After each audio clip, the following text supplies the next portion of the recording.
What's going on, guys? Welcome back to another episode of the Remote Front Office.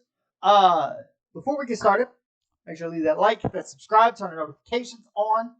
We are still Monday, Wednesday, Friday, even through the off-season time. We are slowly starting to creep up into almost preseason and then regular season content. Today we are covering the grit and grind, the Memphis Grizzlies. We'll go over losses, additions, my thoughts on the season, etc., etc., etc. So let's go ahead and get into it. Because their loss column, not really that much from their current roster. So the first name that they lost was Dillon Brooks. Dillon Brooks, we all knew was going to be gone immediately because pretty quick after the season ended, we got a report that basically said Memphis was not re-signing him under any circumstances, was the tweet. That was the words used, under any circumstances, which is crazy to me. And he got a pretty good bad, you know? He was a sign and trade technically, just for roster spots and different stuff for Houston, but making almost about $20 million a year. So, I mean, I don't think with Memphis's current books, it made sense to bring him back at that number. If anything, I was thinking he was closer to like future MLE money, so like 15 a year, anywhere from 13 to 15 a year was kind of my thought process on it. But I mean, Houston needed that jump up, as we talked about in the Houston video. So I mean, good for them.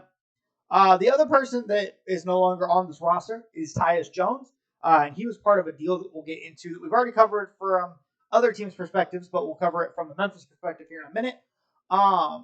The thing with Tyus is he's one of the better backups in the league. It's just a true statement.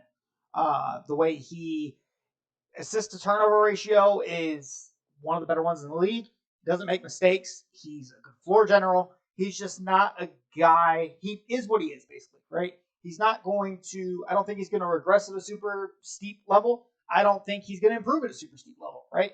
I think he is what he is, which is a very good player, but he's a backup point guard. And I think for now how this team looks and makes sense, I kind of understand it.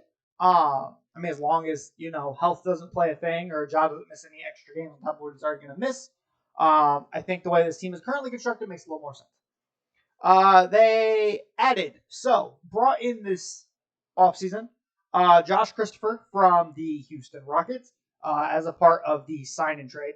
I really do like Josh Christopher for this team as far as Memphis has a really good track record of developing young guys, and I feel like he can be a good bench scorer. I don't know if he will ever hit starting level potential as far as being like a shooting guard.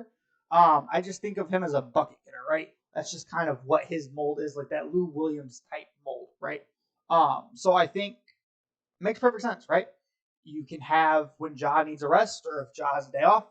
It's one of those days where it's like a rest management day or whatever you want to call it. Maybe Josh Christopher gets a little bit more minutes than he normally would and drops 20 points. I think for the fact that you knew Dillon Brooks was leaving already, this isn't a bad consolation to have added to your roster.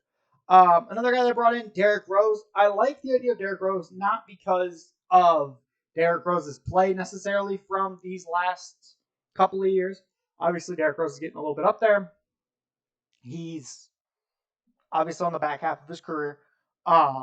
I just think for a mentorship standpoint, right? You're not asking him to play crazy minutes. You have Marcus Smart, you have Ja, you have Desmond Bane, right? So obviously Derrick Rose is going to get some minutes, but he's not going to be expected to play 82 games, right? He is more so there to be like, hey, Ja, I was in your shoes. I was this really athletic, explosive, dynamic point guard. Here's what happened with my career, right? Here's what I think needs to happen with your career for you to take the next jump that you're supposed to take, right? Because everybody expected him to be a Derrick Rose, Russell Westbrook type player, right? As far as the athleticism. So Derrick Rose could be like, hey, this is how I started to learn to land after my injury to avoid additional injuries. Or this is what I started seeing as far as the playmaking side of it. Or this is what I learned as far as angles, different stuff like that, right? I think Derrick Rose is the perfect mentor for John Morant on this team. And you got him for a good price. The next guy is Marcus Smart. Honestly, the fact that Memphis was able to land Marcus Smart was perfect fit for them, right? The initial plan was for, as part of the Wizards-Celtics deal, it was going to be the Clippers, and they were going to get Brogdon. And then, obviously, Memphis wouldn't have been a part of this. But then that kind of fell through, and so Boston really wanted Porzingis, so they kind of had to pivot, and Marcus Smart had to be the one to go. And I think for this team, with losing Dylan Brooks, you had to bring somebody else in to set the culture perimeterly, right? Dylan Brooks was your best perimeter defender. Marcus Smart fills that role to a T, right? The especially the start of the year, we'll get into it a little more once we get towards past the additions, but the defensive just versatility that he brings, I think, is a really good addition for this team, right? And then the last guy that got brought in is Isaiah Todd. He was a part of that Wizards deal, just kind of as like an extra salary cap relief for Washington. Not going to play much, I'll be honest. But I think as far as just, again, it's a culture that can develop guys. We'll see where he goes. You never know. And then as far as re-sign, they did sign Desmond Bane to his extension. No-brainer deal, in my opinion. I mean, just what Desmond Bane has grown into with this group. I think it's a no-brainer, right? He is probably your best scorer when Ja's not on the floor, right? He spaces the floor. He can handle a little bit. He shoots the ball well. All the stuff that nobody necessarily expected. He's lived up to what he needs to be for this team. So his extension was a no-brainer. But let's go ahead and cover the season part of it, right? So we've gotten through the pluses, the minuses, etc. Ja Morant's missing your first 25 games at a minimum. Ja Morant is also not the most healthy player in the world. So I would assume Ja probably misses 30 games this year.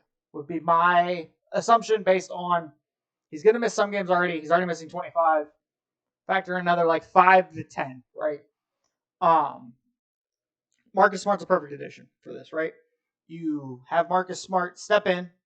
He runs your offense. He's going to, just like Dylan Brooks, he's going to shoot you out of some games. He's going to keep you in some games with his shooting. It's a very wide variance, right? That's just how it works. But he's going to be the defender. He's going to be the communicator. He's going to be the vocalizer. Him and Jaren defensively is going to be amazing. I can't wait to watch that. That's going to be like the highlight of Memphis for me personally, is watching a Marcus Smart Triple J pick and roll defense. It's going to be like my favorite part of watching Memphis, at least until Ja gets back. My only concern is when Ja comes back, right?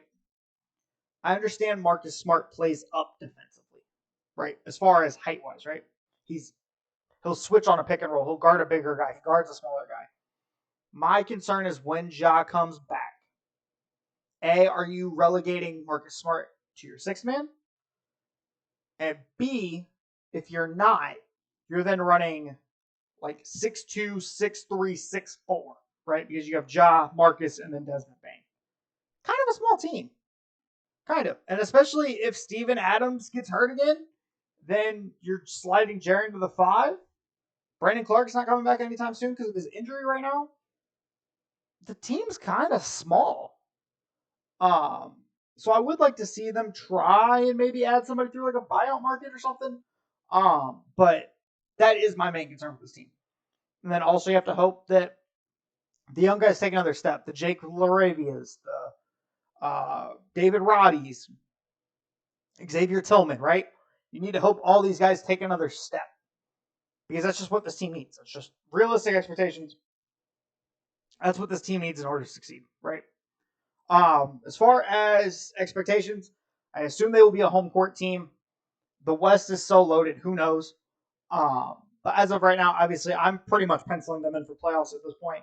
The last couple of years when Ja's missed time, the team doesn't seem to miss a beat, right? They're well coached. They're a well-run machine. They know their roles. There's going to be an adjustment period with Marcus Smart as opposed to Dylan Brooks. But, I mean, this team has done this before, and I fully expect them to do it again. So, again, I expect them to be a home playoff team.